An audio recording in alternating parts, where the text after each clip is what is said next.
द्वारका देखाड कोडिला कान रे, हे वाला रैना शकू दम विना। हलकाना मन गोमते मानव राव कोडिला कान रे,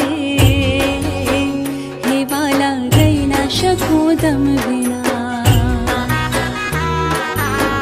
काना मनी द्वारिका देखाड हो, काना मनी द्वारिका देखाड हो।